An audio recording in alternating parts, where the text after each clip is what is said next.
नमस्कार, न्यूज़ के खास कार्यक्रम आमना सामना में आपका स्वागत है। मैं हूं देवेंद्र कुशवाहा। हरदा पटाखा फैक्ट्री धमाके की गूंज विधानसभा में भी सुनाई दी। विधानसभा का बजट सत्र के दूसरे दिन विधानसभा में हरदा कांड की गूंज सुनाई दी। सदन की कार्यवाही के बीच जमकर हंगामा होता रहा। विपक्षी दल नारेबाजी करते रहे। विपक्षी दल कांग्रेस सरकार पर अनेक आरोप लगाता रहा। सदन में हरदा हादसे के साथ ही किसानों का मुद्दा भी उठाया गया। कांग्रेस के सदस्यों की ओर से हरदा की दुर्घटना को लेकर काम रोको सूचना पर चर्चा कराने की मांग की, जिसे विधानसभा अध्यक्ष नरेंद्र सिंह तोमर ने स्वीकार कर लिया है। वहीं दोनों ओर इस पर आरोप प्रत्यारोप का दौर तेज हो गया है। एक रिपोर्ट देखिए। विधानसभा बजट सत्र का आज दूसरा दिन। वित्त मंत्री पेश करेंगे द्वितीय अनुपूरक बजट। सुतली बम की माला पहनकर पहुंचे विधायक। हादसे को बताया मिली भगत का नतीजा। कांग्रेस ने की जांच की मांग। विपक्ष ने उठाई सीबीआई जांच की मांग। नेता प्रतिपक्ष ने लगाया आरोप तत्कालीन कमिश्नर को जांच के दायरे में लाया जाए। हरदा से अधिकारियों को हटाए जाने पर बोले सिंघार। अधिकारियों को हटाने से कुछ नहीं होता, सरकार को कड़ा संदेश देना चाहिए। पटाखा फैक्ट्री को था अफसरों का संरक्षण। सीएम डॉक्टर मोहन यादव ने दिया बयान, कितना भी बड़ा अधिकार हो बचेगा नहीं। हादसे पर कांग्रेस विधायक आर.के. दोगने सुर्खियों में आ गए हैं। दरअसल विधायक आर.के. दोगने बमों की माला पहनकर विधानसभा पहुंच गए। इसके बाद उन्होंने गांधी प्रतिमा के समक्ष धरना दिया। इस मौके पर उन्होंने कहा कि 4 लाख रुपए के मुआवजे और कलेक्टर एसपी को हटाने से कुछ नहीं होगा। बिल्कुल सरकार सो रही है, तभी तो इतनी बड़ी फैक्ट्री चल रही थी। 20 साल से भाजपा की सरकार है। सरकार में क्यों नहीं कार्रवाई की गई? वहाँ के नेता, वहाँ के अधिकारियों ने क्यों कार्रवाई नहीं की? कलेक्टर एसपी क्या कर रहे थे? कमिश्नर क्या कर रहे थे? वहाँ का थानेदार क्या कर रहा था? जिस थाने में है सब पे कार्रवाई होना चाहिए और एफआईआर होना चाहिए इनके ऊपर। थाने पे भी एफआईआर होना चाहिए। थाने के पास में ही फैक्ट्री चल रही थी और मेन रोड पे चल रही थी, इसलिए ये सफिशिएंट नहीं। ट्रांसफर करना कोई सॉल्यूशन नहीं होता है। कार्रवाई करें, क्योंकि लोगों की जान गई है, लोगों मारे गए हैं, लोगों के साथ अत्याचार हुआ है, लोगों का मकान पूरे खत्म हो गए हैं। नेता प्रतिपक्ष उमंग सिंघार ने कहा कि पेटलावद में घटना हुई, 2 साल केस चला, बाद में सब बरी हो गए। ये सरकार जनता के लिए है या अधिकारियों को बचाने के लिए? हरदा घटना में भी अधिकारियों को बचाया जा रहा था। क्या ये अधिकारी साल में एक बार पटाखा फैक्ट्री में जाकर निरीक्षण करने पहुँचे? कभी नहीं। सिर्फ अधिकारी भ्रष्टाचार में शामिल थे। देखिए, मैं कहना चाहता हूँ कि जो अधिकारियों को हटाने से नहीं होता, अधिकारी के निजी काम चल रहा था, चाहे कलेक्टर हो चाहे एसपी हो। आपको अगर सरकार को एक संदेश देना है तो कड़ी कार्रवाई करना चाहिए। हटाने से कोई व्यवस्था नहीं सुधरती। भाजपा विधायक रामेश्वर शर्मा ने कहा कि कांग्रेस वैसे ही बम की माला पहनकर घूम रही है। कांग्रेस बम और आतंकवाद की जड़ है। कांग्रेस तमाशा न करे, मानवीय आधार पर सरकार की कार्यवाही में सहयोग करे। बम की माला पहनना लोकतंत्र के जनप्रतिनिधियों को शोभा नहीं देता है। के विधायक या कांग्रेस तो वैसे ही देश में बम की माला पहने घूम रही है। ये बम फटाके, आतंकवाद, ये सब कांग्रेस की जड़ है। लेकिन फिर भी हम माननीय मुख्यमंत्री मोहन यादव जी को धन्यवाद देंगे।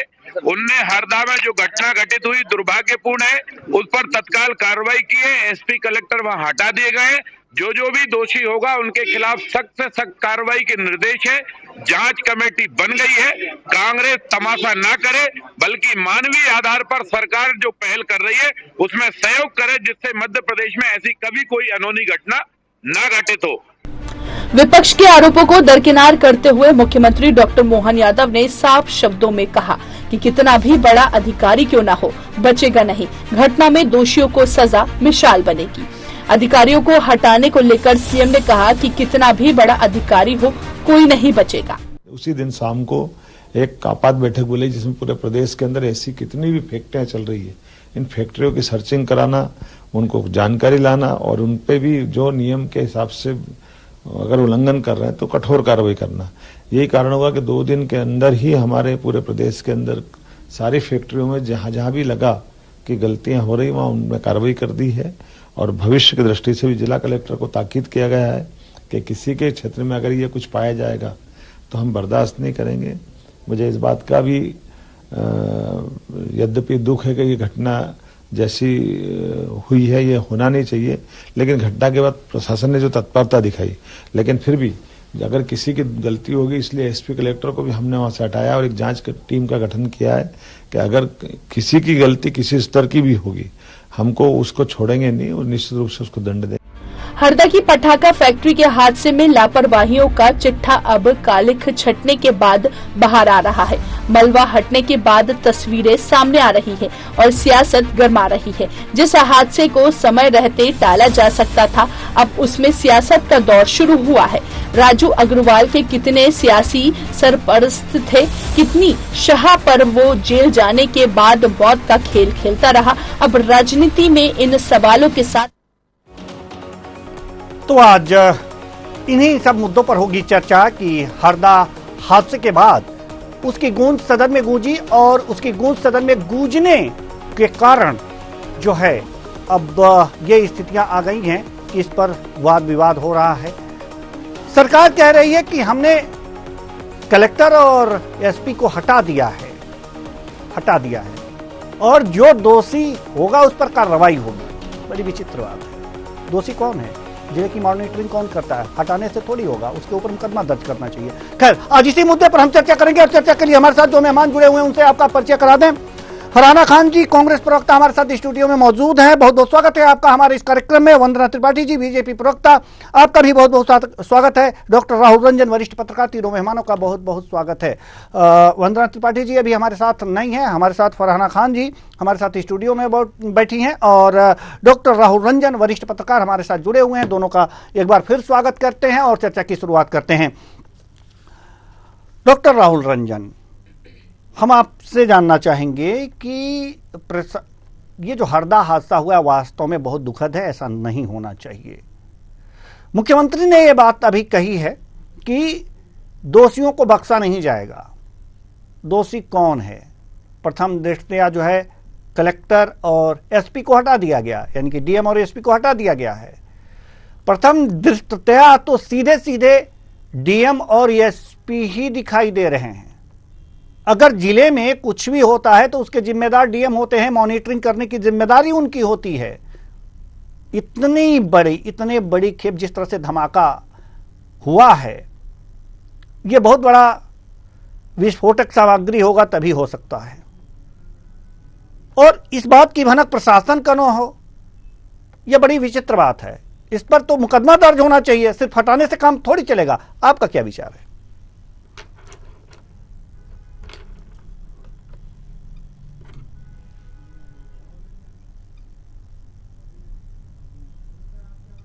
जी, डॉक्टर राहुल रंजन जी, आपकी आवाज हम तक नहीं पहुंच पा रही है, इसलिए हम फरहाना खान जी के पास चलेंगे। फरहाना खान जी हमारे साथ स्टूडियो में मौजूद हैं और विरोध तो होता रहता है, हरदा हादसा है, नहीं होना चाहिए, प्रशासन की बड़ी लापरवाही है, लेकिन बम पहनकर सदन में जाना, ये कहाँ की मतलब ये कौन सा तरीका है?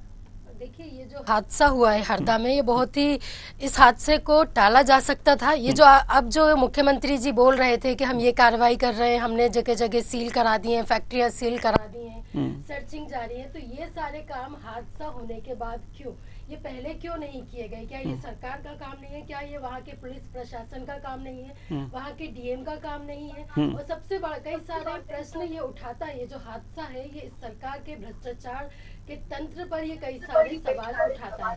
कि सबसे पहला सवाल ये है कि एक सजा याफ्ता आदमी जिस पर 10 साल की सजा जिसको दी गई हो, वो तो फैक्ट्री इतनी बड़ी कैसे चला सकता है? उसको लाइसेंस दिया किसने?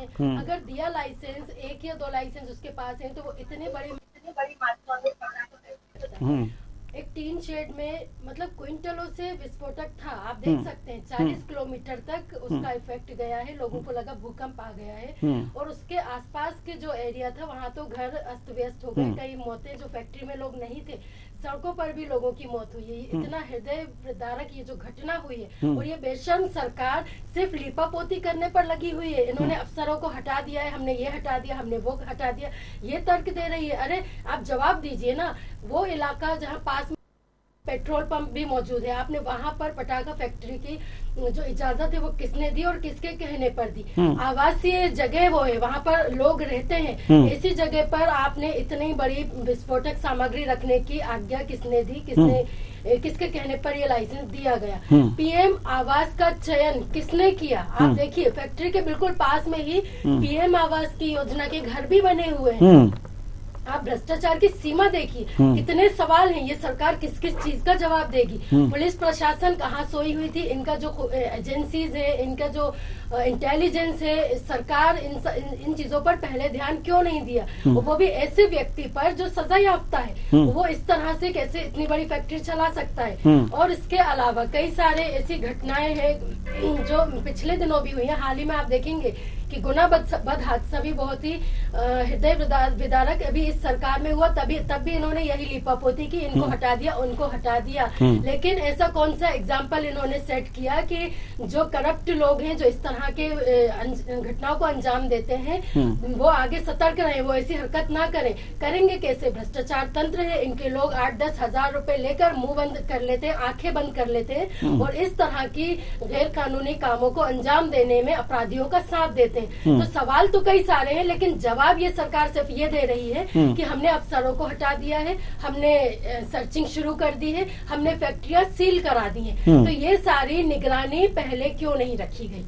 इतनी सारी मौतें हुई, सरकार मौतों का आंकड़ा भी छुपा रही है, सही आंकड़े मौतों के भी नहीं बता रही है, और कितनी मात्रा में विस्फोटक वहां पर था, इस बात को भी सरकार छुपा रही है। अपनी नाकामियों को आप कितना भी छुपाएंगे, लेकिन ये जो घटना हुई है उसने सारी आपकी विफलता की पोल खोल कर रख दी। आप कितना भी झूठ बोल लीजिए, कितना भी छुपाने की कोशिश कीजिए। जी डॉक्टर राहुल रंजन जी, जो कांग्रेस बातें इस समय उठा रही है, जो प्रश्न उठा रही है, फरहाना खान जी ने जो स्टूडियो में ये प्रश्न उठाए हैं, वास्तव में इन प्रश्नों को देखते हुए वास्तव में कोई ऐसा प्रश्न नहीं है जो ये कहा जा सकता है कि राजनीतिक है, तार्किक लगता है। आपको कैसा लग रहा है?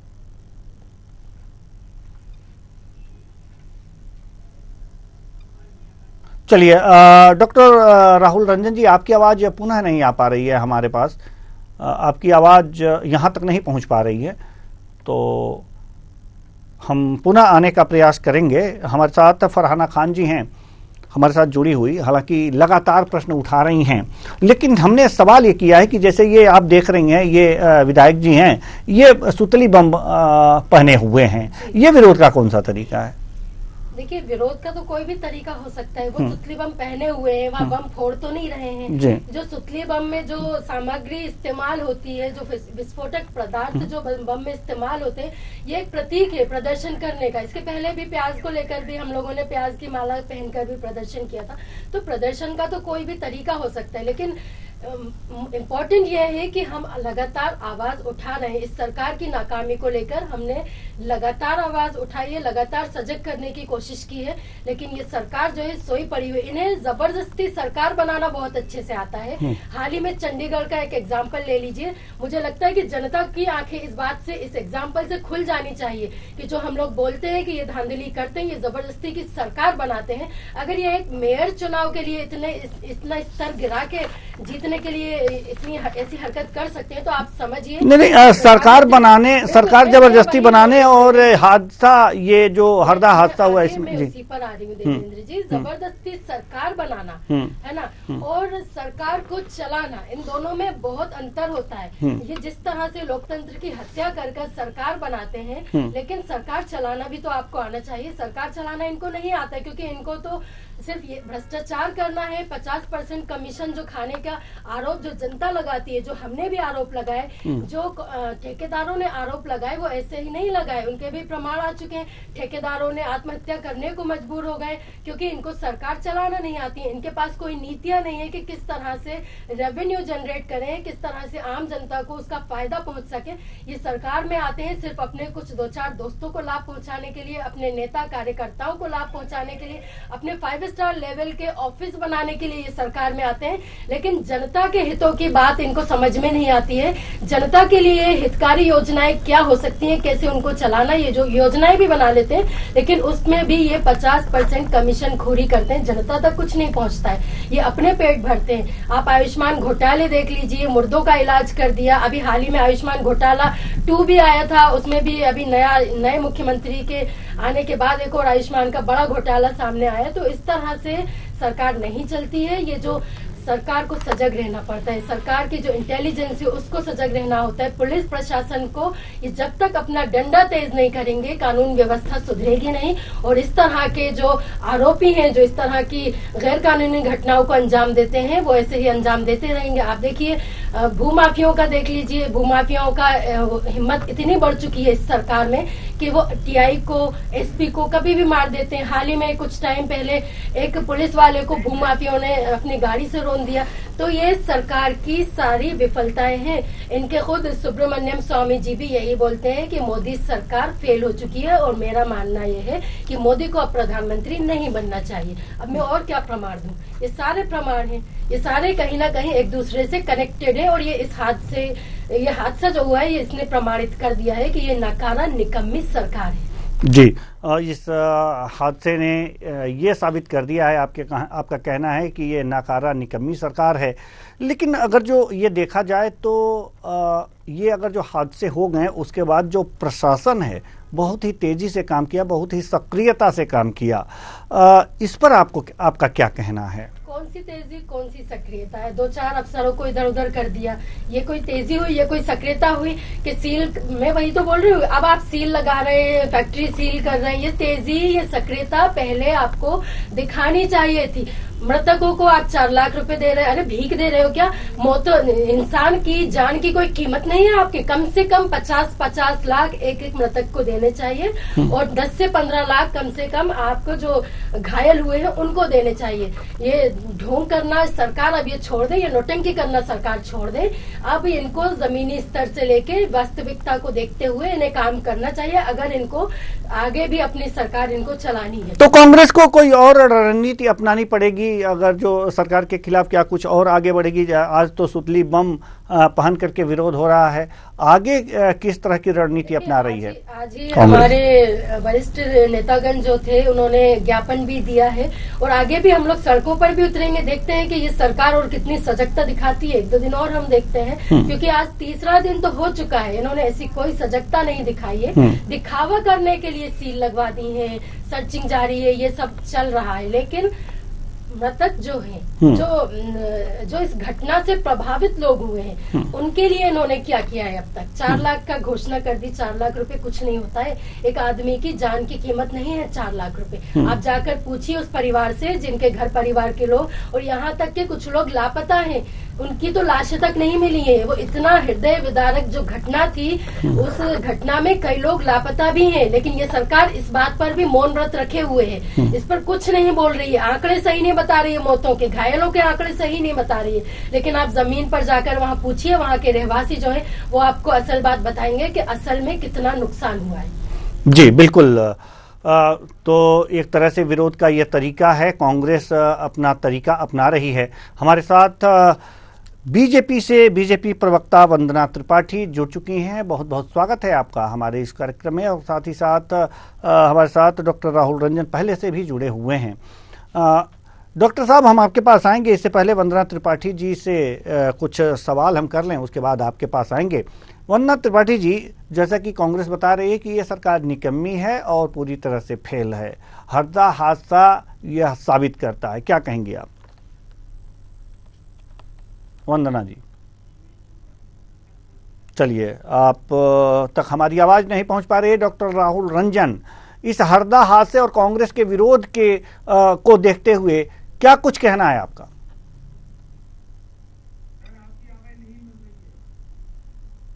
चलिए, पुनः आपकी आवाज हम तक नहीं पहुंच पा रही है, बार बार प्रयास किया जा रहा है। तो लगातार फरहाना खान जी, लगातार जो है ये देखा जा रहा है कि हरदा हादसे को लेकर के कांग्रेस अब पूरी तरह से विरोध में जुट गई है। तो क्या लोकसभा चुनाव में भी इस मुद्दे को कांग्रेस उठाएगी?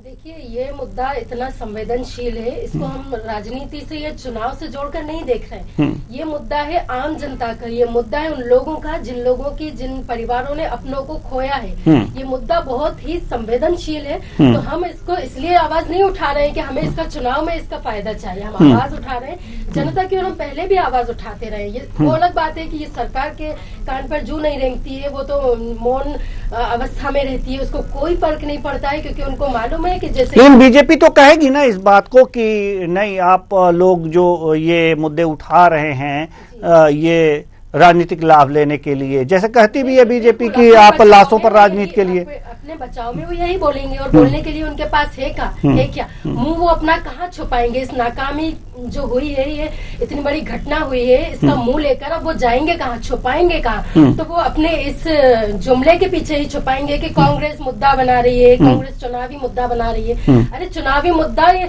प्रधानमंत्री जी ने बनाया था पुलवामा को लेकर, जब शहीदों के नाम पर वोट मांगे थे उन्होंने, तब उन्होंने चुनावी मुद्दा बनाया था। और उस हादसे को तो इन्हीं के जो राज्यपाल थे उन्होंने खुद बोल दिया था कि ये प्रायोजित कराया गया है। मैं खैर उस पर नहीं जाना चाहती, लेकिन हाँ इतना जरूर है कि हम हमेशा जनता के मुद्दों को उठाते रहे हैं और आगे भी उठाते रहेंगे, और इस मुद्दे को बिल्कुल हम उठाते रहेंगे, सड़कों पर भी आएंगे जब तक कि जनता के साथ जो मृतक है उनके साथ न्याय नहीं होगा। जी, राहुल रंजन, डॉक्टर राहुल रंजन हमारे साथ जुड़ चुके हैं। आप तक मेरी आवाज पहुंच रही है? हाँ, आपकी आवाज आ रही है जी, आपकी भी आवाज आने लगी है, लेकिन बड़ी देर से आई है, इसलिए सवाल वही है आपसे कि लगातार कांग्रेस का जो ये विरोध प्रदर्शन है, विरोध करने का तरीका है हरदा हादसे पर, और जो प्रशासन की कार्रवाई है हादसे के बाद, इसको आप किस रूप में देख रहे हैं? देखिए देवेंद्र जी, ये कई बार हादसे होते हैं इस तरीके की हादसों में मेरा सीधा कहना है कि लाशों के ऊपर राजनीति नहीं होना चाहिए। आप बिल्कुल राजनीति मत करें, चाहे कांग्रेस हो या कोई भी राजनीतिक दल हो, ये मानवीय संवेदनाओं का है। वहाँ जो लोग भी हताहत हुए हैं उन लोगों को राहत पहुंचाने का ये वक्त है। सरकार कोई भी हो, भारतीय जनता पार्टी की सरकार फिलहाल मध्य प्रदेश में है, डॉक्टर मोहन यादव मुख्यमंत्री हैं, उनको जो करना चाहिए था वो कर चुके। लेकिन सबसे बड़ी बात यह है कि वहां पर जो प्रशासन काम कर रहा है, उसे प्रशासन की नैतिक जिम्मेदारी होती है कि उस प्रशासन ने अभी तक क्या किया। कलेक्टर और एसपी को हटा देने का मतलब ये होता है कि आपने वहां से प्रथम दृष्टया उन आरोपियों को वहां से हटा दिया जो प्रभावित करते। मूलतः से नीचे से लेकर के सिस्टम ऊपर तक चलता है, और चीफ मिनिस्टर को कम से कम यह देखना चाहिए कि नीचे से लेकर के ऊपर तक का सिस्टम, उसको लाइसेंस देने से लेकर के अभी तक जो गड़बड़ियां हुई हैं वो। दूसरी चीज ये है कि वो रहवासी क्षेत्र में चल रहा, तो रहवासी क्षेत्र में किस तरीके की लाइसेंसिंग हो गई, तो इसमें साठगांठ की बुआ थी। तीसरी महत्वपूर्ण चीज ये है कि वहां पर जो सूचना मेरे पास जो खबरें आई उसमें ये है कि वहां जो मजदूर काम कर रहे थे वो अनलीगल तरीके से काम उनसे लिया जा रहा था। मतलब आप ये समझिए कि वो औने पौने दामों पे वहां लोग काम कर रहे थे, कोई उनका फिक्सेशन नहीं था, कोई आइडेंटिटी उनकी नहीं थी। तो ये ऐसी स्थिति में वहां का लोकल प्रशासन क्या कर रहा था हरदा जिले का कि विदाउट आइडेंटिटी के एक पटाखा फैक्ट्री में, एक विस्फोटक फैक्ट्री में वहां मजदूर काम कर रहे थे सैकड़ों की तादाद में। आज स्थिति यह होगी कि वो दूसरे प्रदेशों से आए हुए लोग वहां काम कर रहे थे, उनकी आइडेंटिटी आप नहीं साबित कर पाओगे तो मुआवजा किसके खाते में जाएगा? मतलब वो परिवार भी तबाह हो गया, वो लोग भी मर गए और लाभ किसी को नहीं मिला। तो ऐसे सरकारी अमले में ऐसे बैठे हुए लोग, इनके ऊपर सख्त कार्रवाई की जाना चाहिए, चिन्हित करके तो वो फैक्ट्री किनके द्वारा लाइसेंस दिया गया है, कौन कौन लोग वहां काम कर रहे थे, कौन आरोपी। डॉक्टर राहुल रंजन, एक सवाल और हम आपसे करना चाहेंगे, बड़ी ही महत्वपूर्ण सवाल है। आप वरिष्ठ पत्रकार हैं, हमसे ज्यादा अनुभव है आपको, लेकिन जहां तक मेरा सवाल ये है कि जो डीएम को हटाया गया है, एसपी को हटाया गया, जिले का मालिक तो वही है, एक तरह से कहा जा सकता है, मॉनिटरिंग करने की सारी जिम्मेदारी वही है, और इस तरह की इतने बड़ी मात्रा में बारूद इकट्ठा हुआ होगा, फिर पटाखा फैक्ट्री में ही सही, लेकिन इतने भारी मात्रा में कि जिस तरह से विस्फोट हुआ जैसे कि बम गिरा हो, युद्ध का बम गिरा हो, तो ये कहीं ना कहीं फेल्योर है, मॉनिटरिंग की कमी है, या फिर भ्रष्टाचार है, कुछ भी कहा जा सकता है इसमें। लीगल ही हो, फैक्ट्री लीगल हो, इलीगल हो, क्या है क्या देंगे, लेकिन इतनी भारी मात्रा में विस्फोटक रहवासी क्षेत्र में नहीं होना चाहिए, और यह देखने की जिम्मेदारी प्रशासन की है। तो मौतों की जिम्मेदारी भी प्रशासन की होनी चाहिए। सिर्फ डीएम को हटा देना, एसपी को हटा देना, उन पे तो मुकदमा दर्ज होना चाहिए, उनको निलंबित होना चाहिए था। अगर जो हम ये कहते हैं कि डॉक्टर मोहन यादव ने, जो हमारे सीएम हैं, इन्होंने हटा दिया, हटाना कोई बहुत हटा दिया, ट्रांसफर कर दिया, इधर कर दिया, उधर कर दिया, सचिवालय में बैठा दिया, ये अलग बात है। लेकिन मौत हुई है, बड़ा हादसा हुआ है और आपका फेल्योर है। शासन ने आपको यहां रखा था कि देखिए, यहां देख रेख कीजिए, मॉनिटरिंग कीजिए क्या स्थितियां हैं, लेकिन वो नहीं कर पाए। तो क्या उनके ऊपर मुकदमा दर्ज नहीं होना चाहिए? क्या एसपी पे मुकदमा दर्ज नहीं होना चाहिए? क्या वो उनको निलंबित नहीं करना चाहिए सीएम साहब को? जी देखिए देवेंद्र जी, सबसे बड़ी बात यह है कि आप यदि किसी अधिकारी को वहां से हटा देते हो तो प्रथम संदेश यही जाता है कि आप उसके बचाव के मूड में आ गए हो। तो ये बचाने की प्रक्रिया होती है एसपी को हटा देने से और वहां के कलेक्टर को हटा देने से। ये बात कहना बिल्कुल जायज नहीं दिखाई देता कि उनको इसलिए हटा दिया गया है कि जांच प्रभावित होगी, पहली चीज। तो यह जवाबदेही तो तय होना चाहिए। वर्षों से चल रहा है कि अफसरों की जवाबदेही तय होना चाहिए और अफसरों पे किस तरीके से कानूनी कार्रवाई हो सकती है यह भी तय होना चाहिए। उनके ऊपर आरोप भी लगना चाहिए, उन पर एफआईआर होना चाहिए और इस पर मुकदमे चलना चाहिए, क्योंकि सारी जिम्मेदारियां इनकी ही हैं और इनकी ही कलम से सब कुछ होता है। इसलिए जवाबदेही जब तक तय नहीं करेगी सरकार, तब तक ये लोग, जो लोग भी इस तरीके के काम और जिस तरीके के लाइसेंस हो रही, जो मौतों का खेल कर रहे हैं, ये साफ तरीके से बच जाएंगे। यदि कांग्रेस का है या कोई भी राजनीतिक दल या कोई सामाजिक संगठन के कहे कि आप इनकी जांच करा लीजिए, सीबीआई की जांच करा लीजिए, आज तक का इतिहास है कि किसी भी जांच से कोई फायदा नहीं निकला है। जिसकी मौत हो जाती है उनकी मौत हो जाती है। एक जगह आज खत्म हुई है फैक्ट्री, कल फिर वही आ जाएगा, फिर नई फैक्ट्री लग जाएगी। अब ताज्जुब होगा देवेंद्र जी कि जिस इलाके में फैक्ट्री चल रही है उस इलाके का हरदा का वार्ड कहलाता है। वो वार्ड कैसे बना हुआ है? उस वार्ड में, उस फैक्ट्री में जो काम करने वाले जो लोग हैं उसकी ही बस्ती है। मतलब आप ये मान के चलिए कि एक पूरा का पूरा वार्ड बस जाता है, एक फैक्ट्री बन जाती है और प्रशासन को जू नहीं रही थी। इसमें नगर निगम भी शामिल है, वहाँ का नगरीय निकाय भी शामिल है, वहाँ का जिला प्रशासन भी शामिल है, वहाँ के जो लोग उस इलाके को, आपके जो जमीन आवंटित हुई है वो विभाग भी उसके लिए शामिल है, मेडिकल भी शामिल है, प्रदूषण कंट्रोल बोर्ड जो देखता रहता है, प्रदूषण निवारण बोर्ड है वो देखता है, वो इसके लिए जिम्मेदार है। मतलब सरकारी मशीनरी पूरी तरह से नाकाम हुई है। वहाँ पूरा फोर्जरी का काम चला है। अब रहवासी क्षेत्र में आप लाइसेंस दे रहे हो, अब आपने ये कह दिया कि वो जो लाइसेंस है वो पुराना था, वो फर्जी लाइसेंस है। तो फर्जी लाइसेंस पे भी कोई व्यक्ति किस तरीके से चला रहा है एक फैक्ट्री, इसकी जिम्मेदारी भी प्रशासन की है। इसकी भी जिम्मेदारी प्रशासन की है कि फर्जी लाइसेंस पर कैसे इतने बारूद आपने इकट्ठे कर लिए। ये तो और एक्शन होना चाहिए, पहले ही एक्शन हो जाना चाहिए था। अगर लाइसेंस है तो मान भी लेते हैं कि हाँ थोड़ा थोड़ा करके फैक्ट्री मालिक ला दिया होगा, प्रशासन की आंखों में धूल झोंक दिया होगा, लेकिन जब लाइसेंस ही फर्जी है तो फिर कैसे इतना बारूद यहां पर इकट्ठा हो गया फैक्ट्री में? सबसे बड़ी समस्या तो यह है।